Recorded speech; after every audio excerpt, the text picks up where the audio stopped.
Throughout history, the human mind has been one of medicine's greatest mysteries. And too often, a woman's mind has been its most misunderstood. When women struggled, society didn't ask why, it simply called them mad. Asylums were built from a hopeful idea, to offer rest, protection, and treatment. Some women desperately needed that care. Ward and Carrie Selvage each reached a point where their minds overwhelmed them. Catherine experienced the crushing weight of postpartum mental illness. Carrie faced emotional and psychological collapse after years of functioning and flourishing in society. But even in places meant for healing, good intentions can fall short. Diagnosis was guesswork, menopause, trauma, grief, all labeled hysteria. Sedation and electroshock replaced support, and instead of listening, many simply locked these women away. Catherine and Carrie arrived at the same type of institution from very different roads. One accused of a horrific crime, the other guilty of nothing at all. Yet both of their lives ended tragically. We're left to wonder, were they failed by the very places built to save them? Or is it simply easier for us, with the advantage of time and modern understanding, to see what they needed more clearly than anyone could have then? Tonight, we aren't telling ghost stories. We're remembering real women who slipped through the cracks of the system, still learning what care should look like. Scarier than any Thrasher film is a person trapped inside a mind in crisis, with no one who knows how to help. This is Hard Times and True Crimes, the Asylum edition. I'm Darlene. And I'm Melody. This is Hard Times and True Crimes. I'm just going to dive right in. All right, let's hear it. At the turn of the century, the world outside Union State Hospital was stepping boldly into modern times. Electricity was spreading, automobiles were appearing on the streets, and science was promising progress. But inside the asylum's towering brick walls, time moved differently. Union State Hospital, like many institutions of its kind, was overcrowded and underfunded. The air smelled faintly of carbolic acid and coal smoke. Halls echoed with the shuffle of patients in heavy boots and the clang of metal keys. Men and women were separated, often forgotten by the families who had left them there. That's sad. I always find that so sad because it's true today. Yeah. Treatments in 1900 were a mix of hope and horror. Ice baths, isolation, and moral therapy, that's in quotation marks, meant to calm the disturbed, often broke their spirits instead. The doctors believed they were helping, but the truth was that most patients never left an asylum. I know, and it seems like when they were put there, they didn't last long. Right. They typically went downhill quickly. Really fast, yeah. So in early March of 1900, a female patient at Union State Hospital in Indianapolis disappeared on a Sunday morning.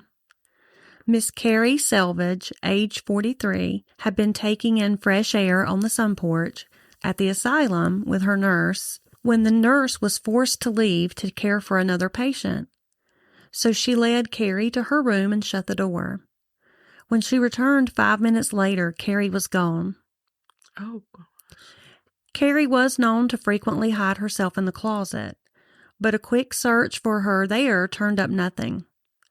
After seeing no trace of her in the other rooms on that floor, the staff began to search on the entire grounds, and still no Carrie. It wasn't until hours later that Carrie's brother, Joseph Selvage, came for his weekly visit and was informed then by the staff that his sister had been missing since that morning. Frantic with worry, he immediately began a search of the neighborhood on his own, canvassing houses in the vicinity to see if anyone had seen her. So Carrie Selvage, she came from a prominent family in that area. She had been a public school teacher for many years, but in 1899, she had suffered a nervous breakdown. I can kind of relate to that because I've been doing some substitute teaching. It seems like women had a lot of nervous breakdowns from that time period. I mean, like, seriously, though, so I wonder what the difference was, because you just don't hear about that as often now. I mean, I guess now, though, we have so much medication. Yes. And that's a good question. Right? Am I wrong for thinking that? I think we heard about it a lot back then because a lot of things were considered like, oh, she's got a nervous constitution, or, oh, she's having a breakdown. You know, that whole female hysteria thing. Yes. Where, you know, if a woman had any kind of complaints or was unhappy about anything, she was just hysterical. She had problems. And maybe a lot of things were attributed to a nervous breakdown that maybe were not. True. That's my speculation, but I don't know. Okay. So Carrie had stayed at another institution before that one and had not done too well there. She had wandered off twice from there. So they had brought her home when she was homesick. And then after a little while decided she needed to go back. So they had put her at Union State. And since then she had actually seemed to be improving. But now that she was gone, they weren't sure. Did she run away? Was she trying to escape? Or did she simply wander off by accident? But by the end of that day, Carrie had not been found. The next morning, her family resumed the search, and authorities were involved by that point. A photo of Carrie was posted in the papers. She was 5'2", 115 pounds. Her dark brown hair was tinged with gray and was kind of pretty thin. But one distinguishing feature that she had was these dark blue eyes with pear-shaped pupils. Oh, wow. And the skinny part of the pear pointed down. And that was actually due to complications from an eye surgery that she had. She was last seen wearing a blue flannelette wrapper and a black cloth house slippers. So I looked up, what's a flannelette wrapper? I'm assuming I thought maybe a house coat. It could be a house coat, but because she was in the asylum, it could also be like a blue cotton nightgown type dress. Oh, okay. Okay. With her propensity to wander away, her failing mind, and her failing eyesight, it was feared that she might have gotten lost in the city if she had wandered off. Right. The family had the means to offer large rewards, and they did, because they were looking for any information about her whereabouts. Word spread quickly, and her description was shared in hopes that someone might have seen her. And many people did report sightings. There were a few people who reported seeing a woman that fit her description near the Indiana Bridge. So then they began to wonder, had she fallen into the canal? Oh, wow. Or possibly had she jumped on purpose. The searchers dragged nearby streams, and her family spared no expense. They really were, pretty rich.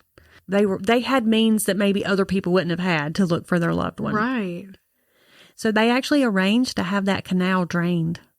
Wow. And they did. They drained the whole canal. And nothing? They were very disappointed when they failed to produce their sister. As the days ticked by and Carrie failed to turn up, authorities began to doubt that they would find her. But her brother Joseph, he would not be deterred. He followed every clue, every alleged sighting, no matter how small. So if an unidentified woman turned up at the poorhouse, he would rush over to see if that would be her. Oh. Only to be disappointed time and time again. So she was loved. Very loved. At the time of her disappearance, Dr. John Colmer was the sanitarium head, and Carrie's two brothers, Joseph and Edward, they did not feel that Dr. Colmer was actually giving them the full story. They denounced the nerve specialist, believing that he concealed much information about her during that initial investigation. They wondered, is he just trying to keep the image of the asylum? Right. He doesn't want to make them look bad. And is he, not telling us everything? After all, it wouldn't look good on them if one of their patients was allowed to wander off. Sure. But they also said that their sister feared the doctor and had called him a wolf. Oh, wow. So when the search waned after some days, the brothers were none too happy about that. Then, 2 weeks after her disappearance, after seeing her picture in the paper, several witnesses reported seeing a woman that fit her description in the town of Whiteland. Several businessmen and various store clerks all confirmed that the woman they had seen looked like the one in the photo, and they felt like the clothing was a match as well. Which you get, again, I'm sure they didn't have colored newspapers, Sure. back then. But when her brother Joseph met with those same people and went to question them, he just didn't believe that they had seen his sister. He thought it was someone else because to him, the descriptions didn't match up when he talked to them in more detail. But they all swore up and down it was her. In a desperate attempt to find her, Joseph approached the census takers, and it was time for the census. And so he said, maybe your enumerators, your counters, can be on the lookout as they go house to house. Because what he was hoping was that maybe she had wandered off, someone had found her and was just housing her and helping her out, not knowing about, that she was missing, a missing woman from the asylum. So that was his last-ditch effort to try to do anything he could to find his sister. But that effort, too, was unfruitful. Carrie was not found, and the case went cold. But not for her family. They would never stop looking. So, 3 years later, in 1903, something happened that brought new light to the case. A notorious grave robber by the name of Rufus Cantrell made a statement while in custody that he might know the whereabouts of Miss Selvage. And he my gosh. Yeah. And he offered to tell everything he knew about her disappearance in exchange for leniency in his sentence. Was it legit? Could Rufus Cantrell be trusted? Was he credible? Did he really know what had happened to Carrie Selvage? Well, he was an interesting fellow, odd by a lot of people's descriptions. Rufus's background is as strange as it is fascinating. At various times, he was a teenage evangelist, a bar fighter, Okay. a political campaigner, a performer, a discharged infantryman, an epileptic, and an undertaker's assistant. Jack of all trades. Yes. And it's his role as an undertaker's assistant that led him to his part in this story. Okay.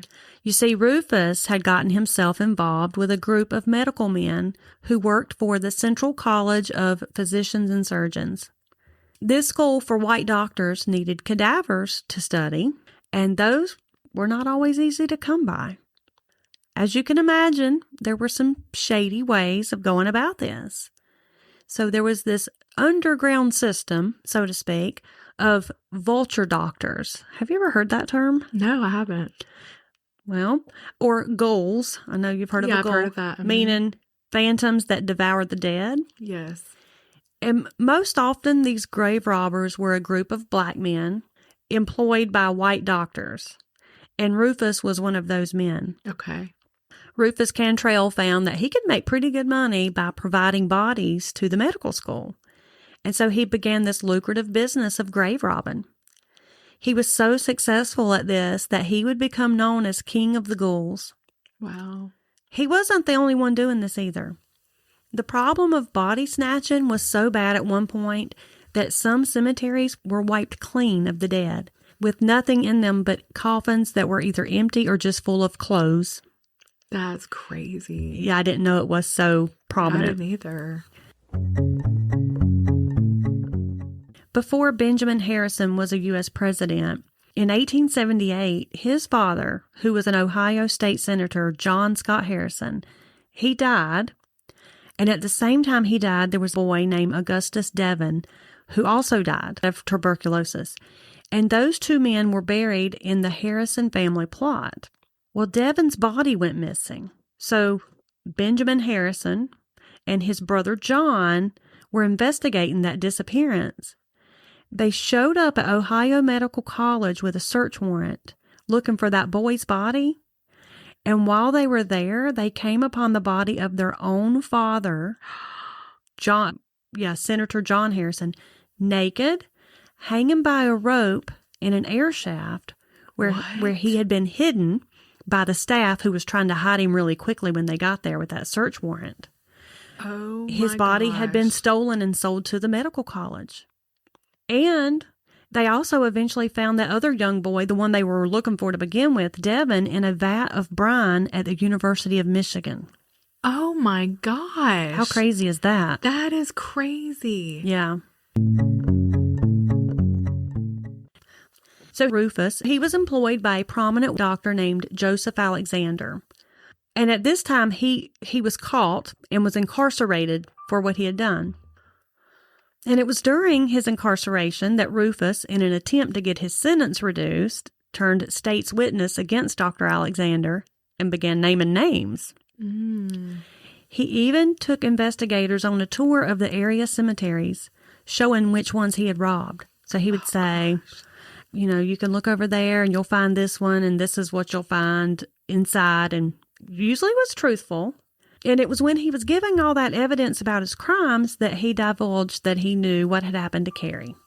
His story was that he and an accomplice had seen Carrie wandering around the graveyard looking disheveled shortly after she had gone missing. And he recounted how they had taken her to a house and kept her in a basement, but they were afraid they were going to get caught. So they had chloroformed her and killed her. Oh my gosh. And then he described how they had taken her body to the Union Chapel Cemetery, and they dug up the grave of Mrs. Alfred Stoops, removed her body, and put Miss Selvage's body in its place. Wow. And then they took Mrs. Stoops' body and sold it to the medical college. And why did they do? I'm not sure why they would have done that. Okay. It could be that they were looking for certain bodies, like of certain age. Mm-hmm. No, I'm wondering why they killed her. Like why they killed, you're saying? They killed her to put in the grave. Oh, because they wanted the other. Yes. Okay, that makes sense. And then they took the other body and sold it. Gosh, that's so terrible that they would kill somebody just to have a body. Yeah. So when authorities dug up that grave, which Miss Selvage was supposed to be in, they found it just as Cantrell said they would, with the coffin disturbed, the lid upside down, but on top of the coffin, and inside was the body of a woman who seemed to fit Miss Selvage's description. Wow. There was one detail that gave Carrie Selvage's brother Joseph a pause. Carrie had false teeth on the top, and this person seemed to have their natural teeth. So Joseph, he didn't believe that was Carrie. But there were two detectives on the case, Ash and Manning. They both believed the story that Cantrell told them was true because the very minute details of his story matched what they had already discovered about the case, down to like this timeline of events of when he said he had found her. Mm-hmm. All of that stuff matched, and it also matched some witness statements who had also said they had seen her near that cemetery. Okay. So they believed they had their guy and they could wrap up the cold case. Now, Cantrell, he had this taste for performing and he enjoyed attention. So he also confessed to a lot of other murders and grave robbing and had maybe embellished some of his tales. Okay. But then it was counteracted with a lot of accurate information. Right. Like I said, some was credible, others could not be verified, and some was just made up and not true altogether. And so Joseph Selvage was like, I don't believe those are the remains of my sister. Nonetheless, Cantrell and his grave robbing acquaintances were sentenced up to 10 years in the penitentiary for their crimes, while Dr. Alexander got off scot-free. Are you serious? I am. There is a racial element to that story. Yes. Because the doctor's the one paying for the bodies. Right, exactly. Yeah. Detectives had solved the disappearance. End of story. Okay. Except it isn't the end of the story. Because 20 years after the fact, on April 26th, workmen remodeling the building that previously housed the hospital found a human skeleton in a partially walled up part of the attic. Oh my goodness.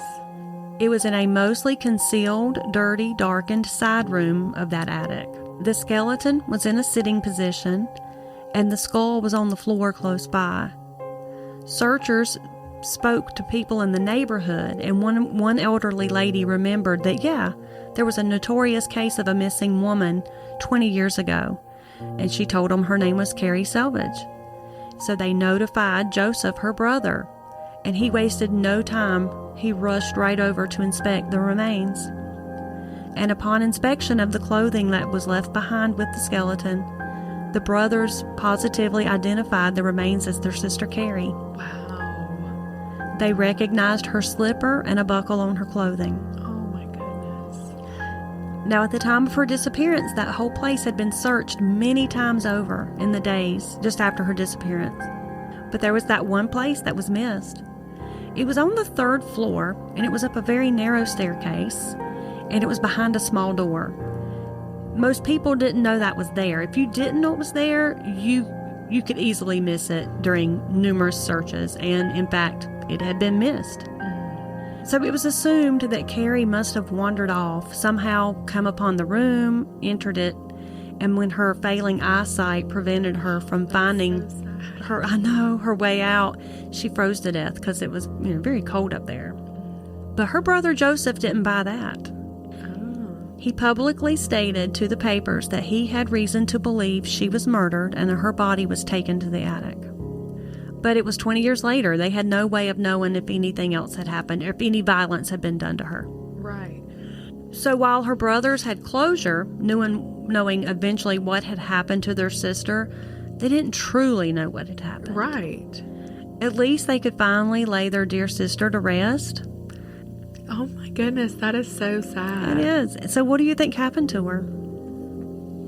I mean, so you said that she did have a history of running and hiding? Of hiding in closets and wandering off, yes. I mean, then probably that's what happened.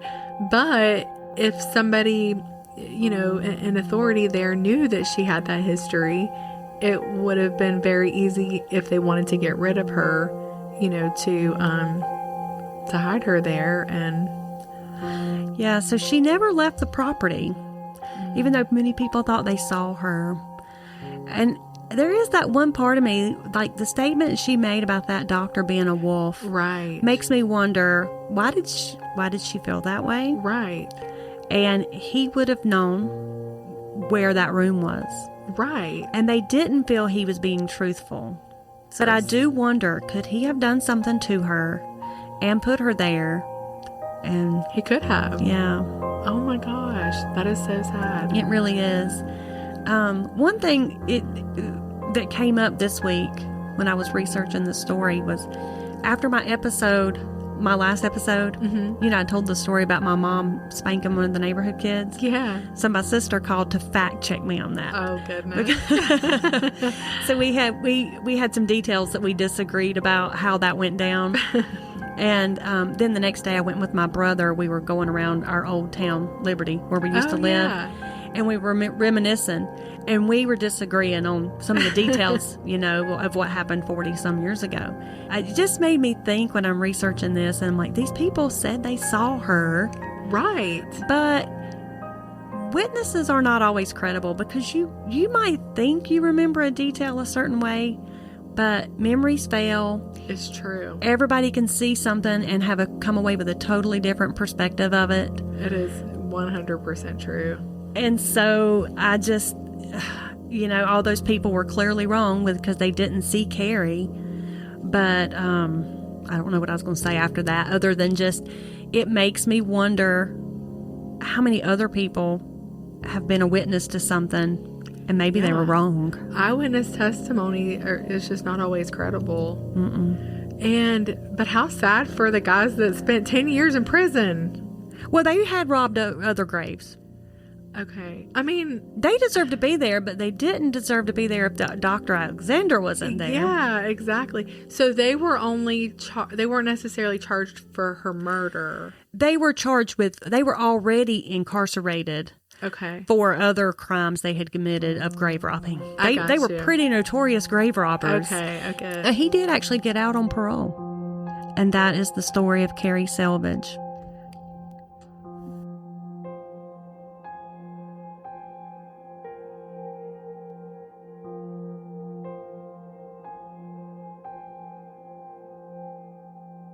It was March 28th in 1928, a cold, gray morning in Pittsburgh, Pennsylvania.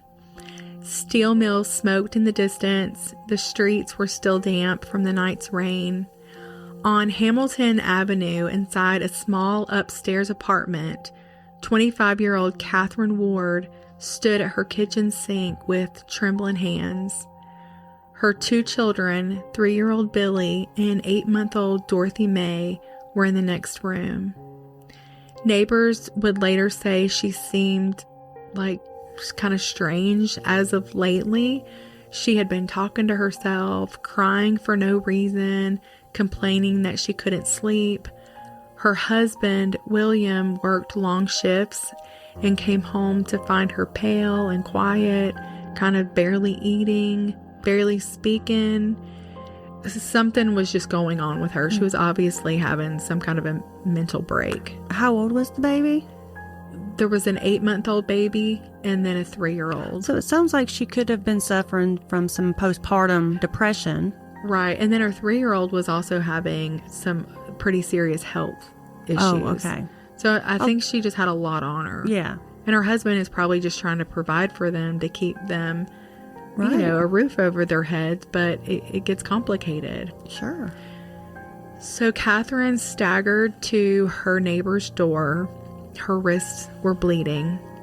Her face, like, she just had this glazed look in her eyes. When the door opened, she said, "My children are dead."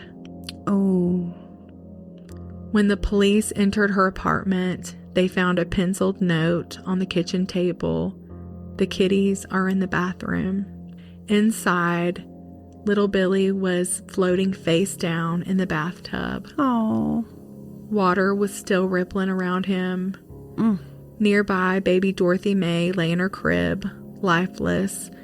She had been strangled. Oh, gracious. The coroner's report would later state that Billy had died of drowning and the baby had been strangled. Catherine then swallowed mercury bichloride tablets, which was a poison kept in, medicine cabinets back then for cleaning wounds and cuts. But somehow, after it being touch and go for a while, she did survive. So she made it. Mm-hmm. Okay. But her children But the babies did not. died. Oh. When Catherine woke up in the hospital, the first thing she asked was for her babies. She didn't realize they were gone? And the nurse told her they were gone. Catherine screamed so loud that attendants had to rush in and hold her down. Oh. Doctors at the time diagnosed her with what they called puerperal insanity.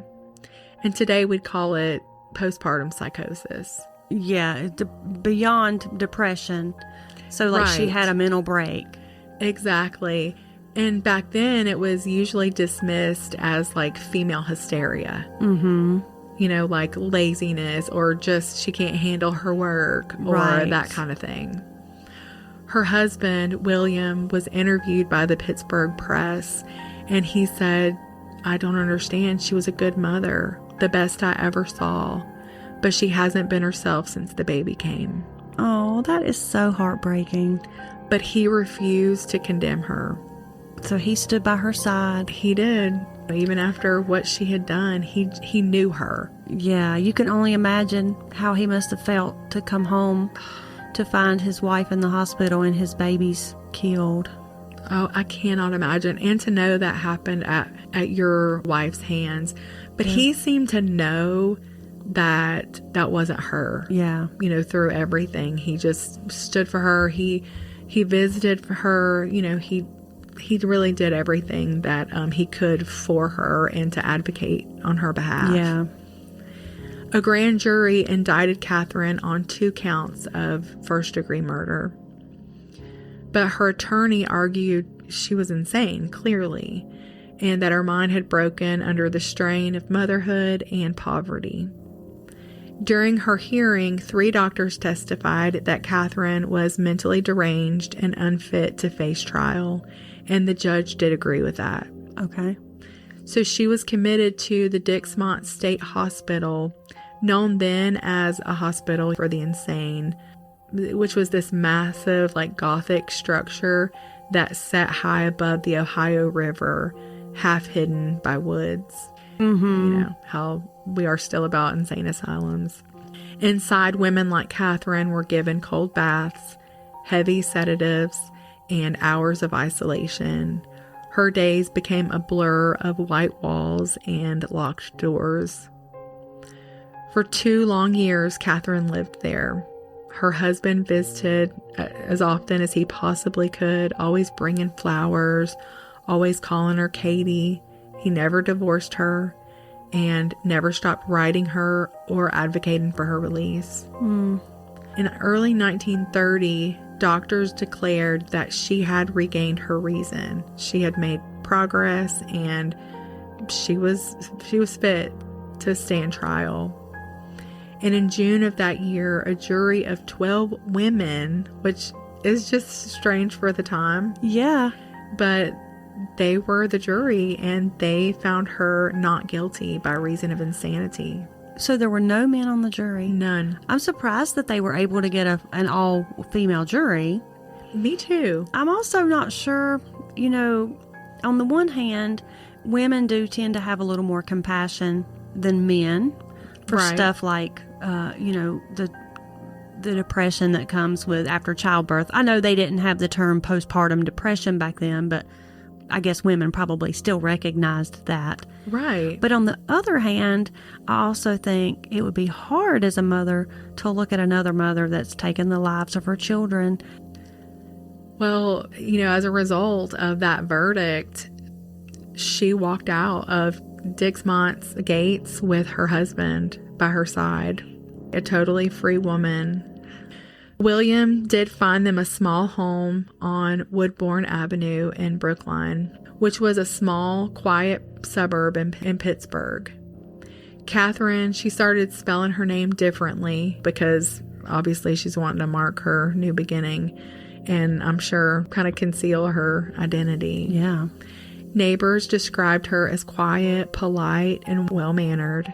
She went to the grocery store every morning. She nodded politely and she went back home. William would take her, for walks around. People didn't know her story, but they just knew her and thought, oh, she's a nice, shy woman. They went to church on Sundays. From the outside, they looked like any other, middle-aged couple just trying to live their lives quietly. But inside, Catherine was never the same. I cannot imagine that she would be. She did love her children. I do believe that. Like, she's not like, what's that Susan Smith lady who just killed her kids to go be with another man. For selfish reasons. And I do think this was a true mental break, a true psychosis. And so every mirror, every bathtub, every baby, every toddler, can you just imagine the reminders that she would see every day? So time passed. By 1958, Catherine was 55. They'd been together for more than 30 years. But, grief, it doesn't measure time the way we do. No. And on the night of November 12th in 1958, William came home to a dark, silent house. He called out her name with no answer. He went from room to room until he reached the basement. The light bulb above the steps flickered, and there he saw her feet. Catherine had taken a length of rope and hanged herself from a basement beam. There was no note, no explanation, just a final act that felt like the closing of a circle, I guess. Her obituary was short, just a few lines in the Pittsburgh Post-Gazette. It didn't mention the asylum or her children. It simply said, Catherine Ward, wife of William Ward, passed away at home, survived by her husband. William died 4 years later. No family remained to bury them side by side, and so the city did it quietly. There was no headstone, no inscriptions, just 2 names in a record book. When we look back at stories like this, it's easy to focus on the crime and the horror of it, and gosh, it was horrific. Yeah. But what human suffering. I can't even. Catherine Ward, I don't think she was a monster. I think she was a woman whose mind unraveled at a time when nobody knew how to help her, and she probably didn't know how to reach out for help. Yeah, probably not in the 20s. But, yeah. Oh my goodness, how tragic. That is one of the saddest stories. It really is. And her story, it's, grief, guilt, and the silent cost of untreated mental illness. And a story about a husband, though, who did stand beside his wife through, I feel like, the worst trial ever. I don't know that there would be anything worse. And, through the asylum, through 30 years of quiet sorrow that, they're both suffering. Yeah, I can't imagine him. I mean, I know he stayed with her, but what kind of grief he had to carry, because he's having to kind of carry it for the both of them. Right. That had to have been hard for him. I can't imagine. And then to come home that night and to lose her all over again. Oh, yeah. Very tragic. It's so sad. So if you or anybody that you know are struggling with depression or, any thoughts of suicide, please reach out. In the U.S., you can dial 988 to reach this suicide and crisis lifeline. You're not alone, and your story doesn't have to end in silence. True. Very true. Wow. Hard times.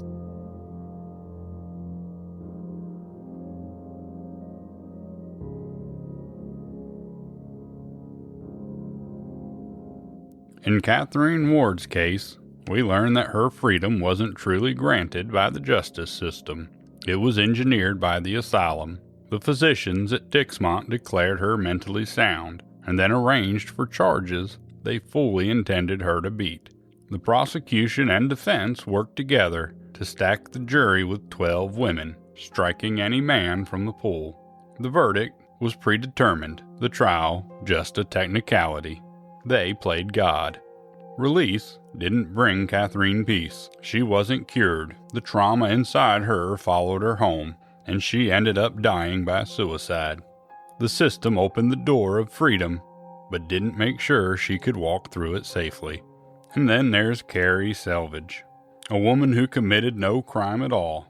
After her mental collapse, she was placed in an institution for protection, and instead met a chilling fate. She disappeared and was found frozen to death in the asylum 20 years later. Some called it an accident, others whispered murder. 2 different women, 2 different struggles, 2 horrific endings. Tragedies stitched to the word treatment. Was it the fault of the facilities? Was society itself too limited to know what help looked like for these women? From where we stand today, it's easy to see they needed safety, support, and understanding. But the past didn't have the language for that yet. Maybe the scariest thing about these asylums isn't the ghosts rumored to walk the halls.